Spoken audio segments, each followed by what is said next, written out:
주말 사이 있었던 노딜에 대한 실망감은 어제 하방 지지력으로 한 차례 가격에 반영됐습니다.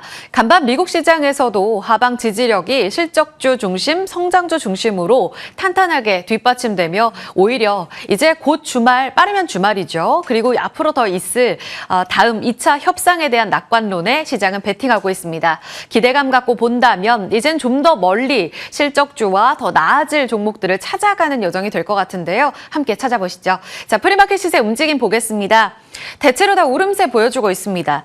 지금 보시면 반도체, 로봇 바이오, 2차 전지까지 모두 다 강세 보여주고 있고요. 삼성전자가 3% 가깝게 상승입니다. 어제 외국인은 삼성전자 팔긴 했지만 개인과 기관 중심으로 매수세가 또 유입이 됐었고요. 20만 원까지의 반등세 보여주고 있습니다. 어제는 압도적으로 하이닉스가 더 좋은 흐름을 보였는데요. 추가적으로 4% 가깝게 추가 상승이 나오면서 108만 원 도달에 나서고 있습니다. 더불어 SK스퀘어까지 강세 움직임 이어지고 있고요. 현대차, 기아도 나란히 강세, 그리고 2차 전지 관련해서도 지금 앨범알이 미국 시장에서 또 한번 올라가는 모습 보여줬는데요. LG 에너지 솔루션 강세, 삼성 SDI의 벤츠 배터리 공급 소식도 있었는데요. 오늘 에코프로 그룹주까지 강세 움직임 나오고 있습니다. 미국 시장에서 로봇주들도 강세를 나타냈는데요. 레인보우 로보틱스가 3% 가깝게 상승으로 60만 원 안착에 나서고 있습니다.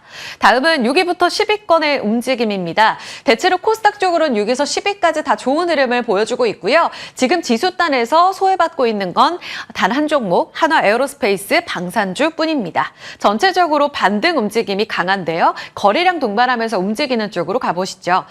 TMC 원전주이면서 AI 이렇게 이 사이클에 들어오게 되면서 강세 움직임 계속 나오고 있습니다. 어제도 저희가 개장 중계 때 살펴드린 바 있는데요. 이제 35,000원까지 돌파 시도가 나오고 있는 상황이고요.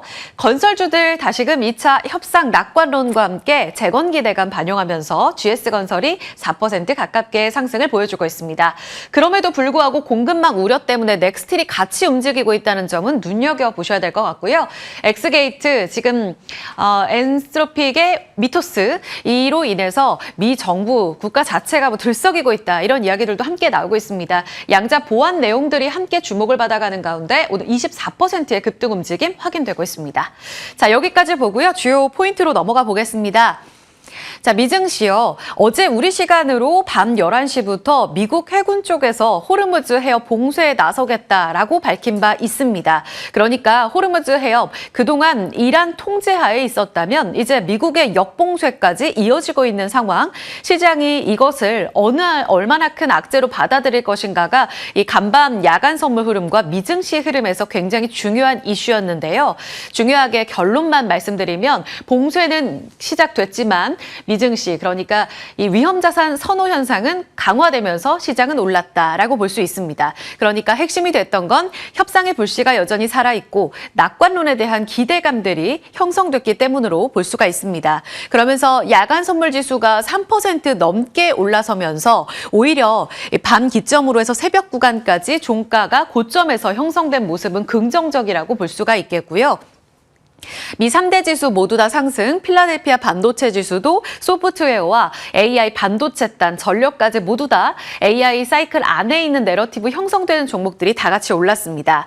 국제 유가는 미증시에서는 소폭 올랐습니다. 말씀드린 대로 이 해협 봉쇄 소식에 반응한 것으로 보이는데요.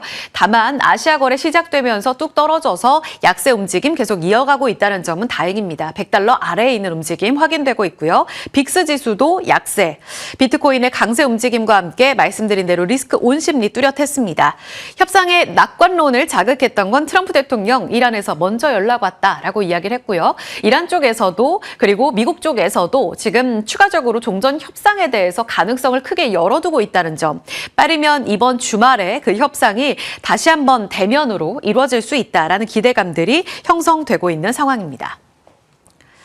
자, 미증시에서 그렇다면 어떤 종목들 위주로 올랐는지도 중요할 텐데요. 지금 미증시는 전체적으로 시장을 둘러싸고 저점에 대한 이 매수 관점을 유지하는 IB들의 리포트들이 계속해서 나오고 있습니다. 모건 스탠리는 리스크가 대부분 가격에 반영됐다면서 S&P 500 지수가 저점 대비 7%나 반등하고 있고 이제 조정 마무리 국면 단계에서 앞으로는 전쟁이 끝날 거다 플러스로 1분기 실적, 그러니까 그러니까 앞으로 좋아질 서프라이즈 실적에 기대하면서 더 올라갈 여지가 높다라는 이야기가 나왔습니다. 조정 시에는 매수 권고하는 이렇게 투자 의견까지 제시를 하면서 전체적으로 심리가 살아나는 모습을 나타냈고요.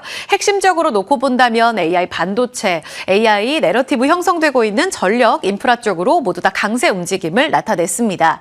샌디스크 포함해서 마이크론 테크놀로지 그리고 엔비디아도 소폭 올라가는 모습을 보여줬고요. 엔비디아의 M&A 뉴스 소식에 반응했던 HP와 델도 정규장에서 상승했습니다. 마벨, 아마존과 협력한다라는 내용으로 AI 자체 반도체 기대감 형성이 됐고요. 빅테크들도 전체적으로 좋았던 가운데 오라클과 블룸에너지가 이제 협력한다라는 내용이 전해지면서 SOFC를 자극하는 모습이었습니다. 이로 인해서 AI 전력 인프라에 대한 사이클이 다시 한번 강조가 됐고요. 코어위브, 버티브, 아이브의 호평 속에 함께 올라왔습니다. 오라클은 사스포클립스라고 해서 이전의 빅테크들과 관련해서 지금 미국의 사모대출 펀드와 관련돼서 우려감의 중심에 있었던 종목입니다. 그런데 강하게 저점에서 올라오는 기조를 나타내면서 전체적으로 투심에 안도되는 모습을 나타냈고요. 원전도 같이 올랐고 테마단에서 본다면 양자, 로봇, 그리고 암호화폐 강세 움직임 나타냈고요. 리튬 관련해서는 앨범 아래 강세 움직임도 오늘 우리 시장의 연결고리를 찾을 수 있을지 이 힌트들 기억해 주시죠. 자, 반도체입니다. 샌디스크는 다시 한번 12% 가깝게 간밤에 올라가면서 사상 최고치를 또 한 번 썼고요. 얼마 전 $1,000 그 이상을 바라보고 있는 IB의 호평, 그리고 낸드 가격이 여기서 폭등해서 더 간다? 그러면 $3,000까지 도달이 가능하다라는 IB의 전망이 있기도 했습니다. 지금으로서 우리가 볼 수 있는 건 디램에 이어서 낸드 가격이 과연 어디까지 이어질 수 있는가, 그 고성장세를 관찰해 나가는 움직임이 중요할 것 같고요. 이런 움직임과 함께 나스닥 100 지수에 편입이 되면서 패시브 자금 기대감까지 더해진 것이 간밤 급등의 원인으로 체크해 볼 수가 있겠습니다. 이제 낸드는 AI 인프라 확장의 수혜를 타고 그 저장 장치에 있어서 굉장히 강한 가파른 성장세를 나타낼 수 있다. 이것이 핵심이 되겠고요. 올해 트렌드포스닷컴에서는 글로벌 낸드 시장의 규모가 우리 돈으로 약 220조 원, 전년 대비 2배 가까이 증가할 것으로 전망하고 있는 상황입니다. 낸드의 중심축도 이제 모바일폰 같은 소비자용 SSD가 아니라 데이터 센터용으로 바뀌어가고 있죠. 그래서 삼성전자와 SK하이닉스도 낸드 주도권을 따내기 위해서 계속해서 이제 구조적으로 전환하려는 움직임들을 나타내고 있는 상황이고요. 지금 차세대 낸드와 관련해서도 서로 빠르게 양산에 돌입하려는 움직임들을 나타내고 있습니다.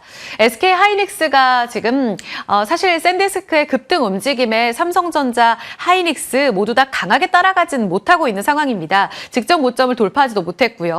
이런 움직임 안에서 여기에서 추가적으로 더 강하게 상관관계를 갖고 올라갈 수 있는 종목들은 무엇일까 체크를 해볼 필요가 있겠습니다. 아무래도 전자와 하이닉스의 경우에는 환율에 대한 우려감들도 지금 자리하고 있는 상황이라서 외국인들이 적극적으로 담긴 어렵다라는 시각들도 있는 상황입니다. 물론 전체적인 빅픽처에는 큰 변화는 없는 상황이지만 이 샌디스크의 움직임에 고스란히 우상향해서 같이 따라갈 수 있는 종목들을 아마 계속 찾고 계실 겁니다. SSD와 낸드 관련해서 종목들 이렇게 정리를 해뒀고요. 지금 보면 부품단에서도 이미 강세 움직임을 나타내고 있고요. 기판 쪽에서는 다시금 지난주부터 심텍, 대덕전자, TLB의 강세 움직임. 사실 유무상증자 지난주에 발표가 나왔던 TLB의 경우에는 어제 흔들리는 모습을 잠깐 보여주긴 했습니다. 다만 결국은 시설 투자로 이어질 거야 라는 기대감들, 그러니까 그 자금 활용에 대한 목적에 대해서 투자자들은 조금 더 긍정적으로 평가하는 움직임이 나왔고요. 결국 양전하면서 어제도 거래 마쳤습니다. 오늘 6% 현재 프리마켓 시세에서 움직이고 있다는 점도 눈여겨보실 필요가 있겠고요. 최근 테스의 움직임도 매우 좋습니다. 낸드단에서 전공정 장비단의 이 샌디스크의 움직임과도 꽤나 궤를 같이 하면서 신고가 행진이 나오고 있는 상황인데요. 프리마켓 시세에서도 현재 4% 가깝게 올라가고 있습니다. 잠시 후에 두 분께 또 종목 옥석 가리기 더 여쭤보도록 하고요. 오늘의 섹터 리포트 잠깐 보겠습니다. 통신 장비 진짜는 이제부터 시작입니다라는 하나증권의 리포트가 나오고 있습니다. 아시겠지만 증권사에서 대부분의 증권사에서 이 통신 장비 쪽을 전체 커버리지하는 쪽이 많지가 않은데요. 하나증권은 아주 이전부터 해서 과거의 빅사이클 때 그리고 지금까지도 꾸준히 이렇게 리포트를 올려주고 있습니다. 그래서 따라가기에 굉장히 좀 의미하고 도움이 많이 되는데요. 오늘 나온 리포트 업데이트가 된 건 간단히 설명을 해드리면 2027년 8년까지 이어질 통신 장비의 빅사이클에서 지금 많이 올라왔다고 생각하는 이들 종목들 아직도 저평가 구간이다라고 이야기를 하고 있습니다. 사실 이 광통신 관련해서도 이미 미국 시장에서 랠리를 한 차례 로멘텀, 코이런트 중심으로 보여준 바 있는데 국내에서는 명확한 수혜주를 찾기 어렵다라는 시각으로 테마성일 거다라는 시각들이 우세했었거든요. 그런데 광통신 붐보다 훨씬 큰 것이 기다리고 있다라는 게 하나증권의 시각이고요. 5G SA에서 6G까지 구조적으로 바뀔 움직임을 감안해 봤을 때는 지금도 아직 초입 단계라는 겁니다. 이제 6월부터 미국의 주파수 경매 이후에 연말 5G 캐펙스 확대가 본격적으로 이뤄지고 이제 이와 관련해서 장비단에서 이제 선택하는 움직임들이 나올 거다라고 보고 있습니다. 그러면서 2028년까지 이 사이클이 본격화될 가능성을 보고 있고요. PBR로 봤을 때에도 업종 PBR은 해외 대비 싸고 2029년까지의 움직임을 끌어와서 봤을 때에도 지금 주가 상당히 저평가된 구간이다라고 보고 있습니다. RFHIC, KMW 솔리드, 이노와이어리스까지 글로벌 경쟁력 높은 업체들 주목하자. 그리고 관심주들 이렇게 나열이 되고 있습니다. 대다수 많이 올라왔잖아요. 그렇다면 그 눈높이는 어떻게 가져가야 할지도 잠시 후에 두 분의 출연자와 함께 이야기 나눠볼 거고요. 여기 안에서 또 우리넷과 관련된 내용들 지금 바로 또 서한 앵커가 리포트를 통해 전해드립니다. 리포트 내용 확인해 보시죠. 네, 받아서 그 통신 장비 섹터 안에서 전일 또 가격 제한선까지 올랐던 우리넷에 대해서 하나증권은 다시 한번 목표 주가를 올려 잡았습니다. 사실 어제도 통신 장비 쪽에서 다시 한번 줄 상한가가 나오기도 했는데요. 그런데 여전히 저평가되어 있다는 하나증권의 보고서 일단은 여전히 주도주인데도 불구하고 PBR이 1.7배라며 지금 자리에서도 상승 초입 단계라는 분석을 내놓았습니다. 먼저 과거 장비주 수급 양산을 감안했을 때 현재 오히려 이 장비 쪽이 상승할 시점이고 그 안에서 우리넷 시장 점유율부터 이익률 수급을 감안한다라면 경쟁사 대비 주도주라고 판단을 했습니다. 이 선발주와 후발주의 수급 양산을 감안한다면 우리넷의 상승 여력은 충분하다라고 판단했고요. 하위 섹터의 후발주가 현재 상승한 것 이상은 올라줘야 한다라며 아직도 멀었다라는 언급과 함께 목표 주가를 25,000원으로 올렸습니다. 6G 기대까지 확산되고 있는 이 강한 순환매 속에서 추가적인 흐름 어떻게 가져갈 수 있을지도 함께 지켜보시죠. 자, 그렇다면 전쟁 불안에도 이익 추정치가 올라가는 쪽에 대한 흐름 화장품에서도 잡히고 있는데요. 오늘은 바로 한국투자증권에서 달바 글로벌에 대한 보고서가 나왔기 때문에 분위기 점검해 보도록 하겠습니다. 1분기 무난한 실적과 매력적인 밸류에이션을 가졌다라며 목표가 24만 원을 유지했습니다. 이번 1분기 영업이익은 383억 원으로 시장 기대에 부합할 것이다라고 전망했고요. 전쟁 우려에도 미국향 수출이 견조했다라며 가격 경쟁력을 입증받았고 북미와 유럽에서 매출이 견조하고 아마존에서도 상위 링크되어 있다라는 점을 감안 4월 수출 데이터도 양호할 것이라며 밸류에이션 매력도가 지속적으로 가져갈 수 있다라는 긍정적인 평가를 내놓았습니다. 최근 주체들의 수급도 화장품 쪽으로 흘러가고 있기 때문에 추가적인 흐름도 기대해 보시죠. 오늘도 상승 출발이 예상되고 있습니다. 자, 그렇다면 이렇게 꾸준하게 올랐던 기업이 또 있더라고요. 바로 긴 박스권 하단을 뚫고 오히려 3월 시장 대비 강했던 흐름을 보였던 기업입니다. GMBS 에코인데요. 키움증권에서 오늘 목표 주가 산정은 하지 않았지만 반도체가 받치고 태양광으로 전투할 것이라는 긍정적인 보고서를 내놨습니다. 먼저 친환경 공정 장비입니다. 영위 중인 반도체와 태양광 부분의 산업 업황이 개선되었다라는 점을 긍정적으로 꼽았고요. 특히나 태양광 쪽에서 인도 시장 수주 성과로 인한 성장이 계속된 동력을 발현할 수 있다라며 앞으로에 대한 기대감을 강력하게 피력했습니다. 수급을 보면 기관의 매집까지 확인되고 있기 때문에 역시나 추가적인 흐름도 한번 기대해 보도록 할게요. GNBS 에코의 당일 리포트까지 체크해봤습니다.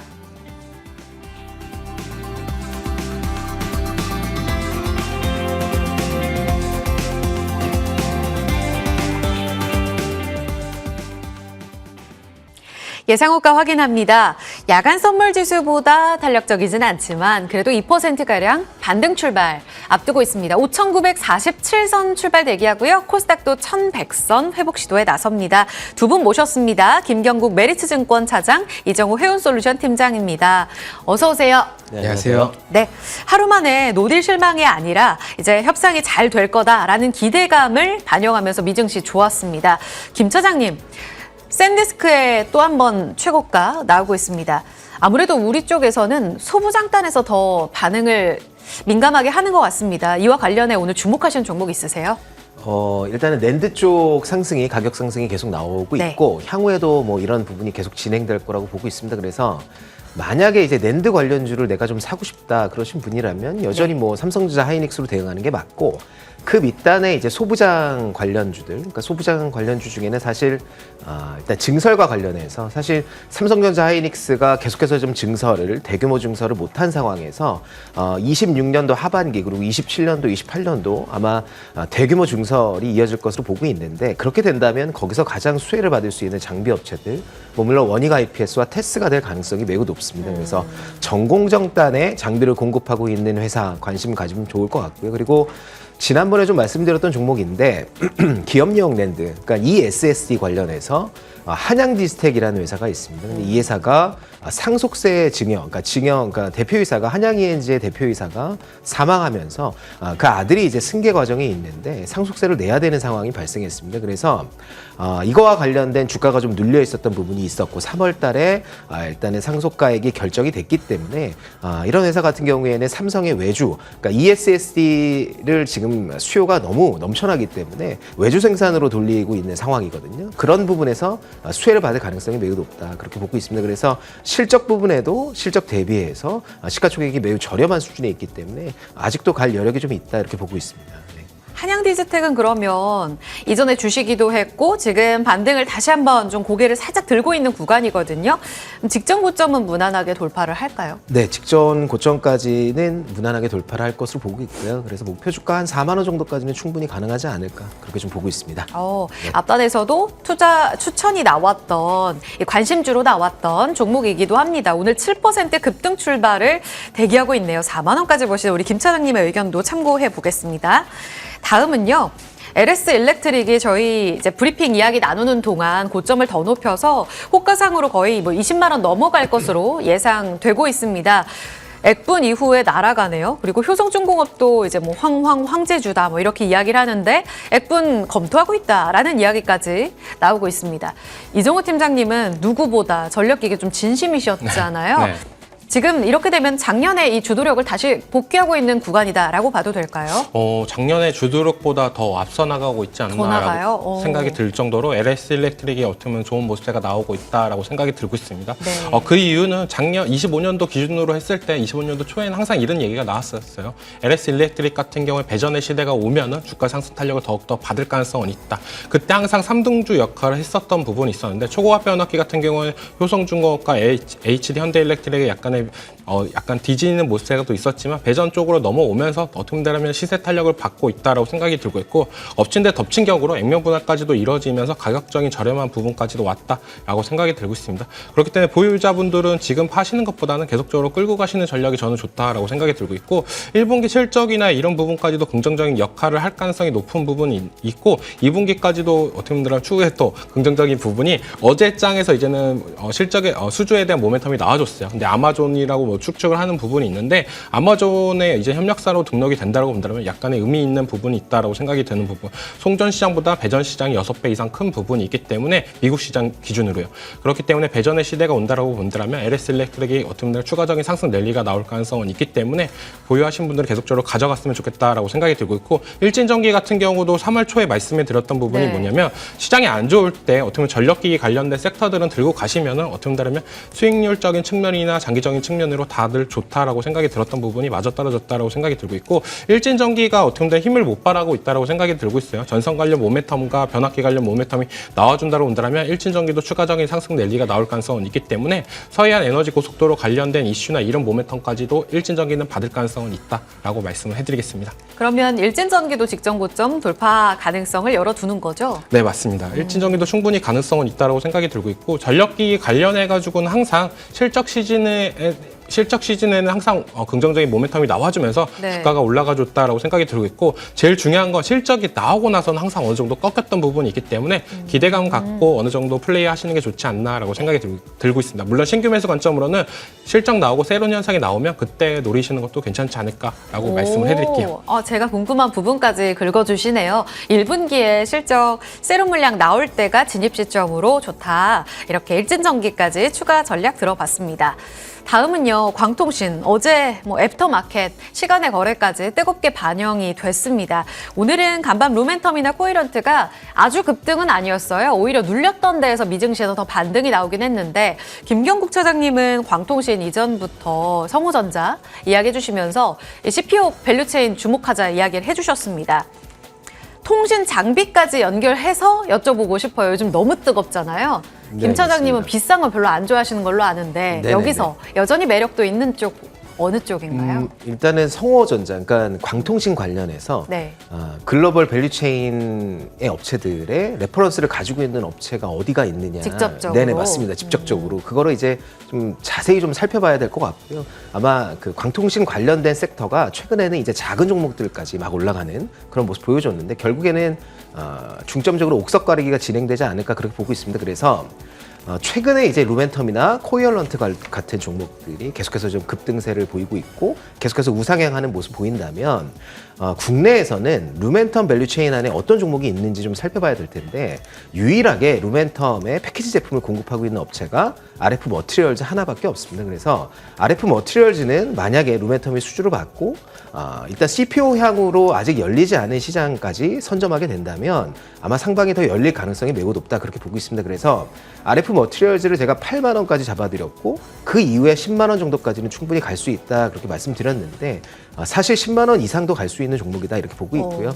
지금 시가총액 기준으로 대략 한 7천억 언저리에서 움직이고 있는데 네. 아마 시가총액 기준으로 한 1조는 한번 트라이하지 않을까 그렇게 보고 있습니다. 그리고 두 번째 이제 성호전자 말씀드렸는데 자회사인 ADS테크를 인수하면서 그 부분이 이제 주가에 많이 반영이 되고 있는 상황인데 사실 이 ADS테크가 정렬 장비를 엔비디아 밸류체인 안에 있는 장비 업체에 공급을 하고 있는 상황입니다. 그래서 직접적으로 CPO 향으로 엔비디아의 밸류체인 안에 들어가 있는 종목이다. 그렇게 좀 말씀드리고 싶고 최근에 올라가고 있는 TMC 같은 종목도 네. 암페놀의 광케이블을 공급하면서 주가가 최근 계속 좋거든요. 그래 이런 세 가지 업체 정도가 사실은 광통신 관련된 수혜를 직접적으로 받을 수 있는 회사다. 그래서 여러 가지 회사가 있지만 조금 좀 직접적으로 수혜를 받을 수 있는 업체들 그리고 이익으로 연결될 수 있는 종목들을 네. 투자하는 전략이 유효하지 않을까 그렇게 보고 그 있습니다. 신규 매수도 가능해요? 신규 매수도 충분히 세 가능하다고 종목 다? 보고 있습니다. 세 종목 다 여전히 시가총액이 저렴한 수준에서 움직이고 있다 그렇게 보고 있습니다. 예. 네. 좋습니다. 전략 함께 들었고요. 두 분 관심주 궁금합니다. 먼저 이 팀장님, 현대로템 방산 지금 사요? 네, 방산 지금 들어가도 괜찮다라고 생각이 드는 이제 부분이 막 협상한다는데. 네. 네네. 어떻게 본다면 그 얘기가 계속적으로 나와도 어떻게 보면 주가의 하방이나 이런 부분보다는 어떻게 본다면 계속적으로 횡보하는 모습세가 나와주고 있다라고 생각이 들고 있어요. 물론 현대 로템 같은 경우에 이번에 중동 전쟁에 대한 모멘텀과 이런 부분이 충분히 반영이 안 됐다라고 생각하는 부분이 워낙 방공 쪽으로 어떻게 본다면 LRG 넥선이 뛰어난 모습세가 나와줬기 때문에 현대 로템이 좀 아쉬운 모습세도 나와줬지만 그래도 최근에 뉴스나 이런 부분을 봤을 때 현대 로템이 우리가 이때까지 조금 안 좋게 봤던 부분이 뭐냐라고 본다면 LRG 넥슨과 하나 에어로스페이스 같은 경우에 우주항공 산업까지도 계속적으로 하는 모세가 나왔는데 현대로템은 그런 모세도 없었습니다. 하지만 이번에 나왔던 부분이 현대로템 같은 경우도 우주항공 관련해가지고 램제트 엔진이나 이런 부분에 대해서 더욱더 적극적으로 투자하는 모세가 나와줬기 때문에 네. 이제 현대로템도 이제는 방산뿐만 아니라 우주항공까지도 같이 하고 있다라고 보실 수가 있습니다. 네, 목표가 28만 원까지 주셨거든요. 이제 곧 전차도 팔 거니까 라는 기대감들 안고 있습니다. 현대 로템 오히려 이렇게 협상 낙관론에서 조정받을 때 담자. 그리고 김 차장님의 종목은 잠시 후에 여쭤보도록 하고요. 지금 탄력 좋습니다. 바로 시가 확인해 보시죠.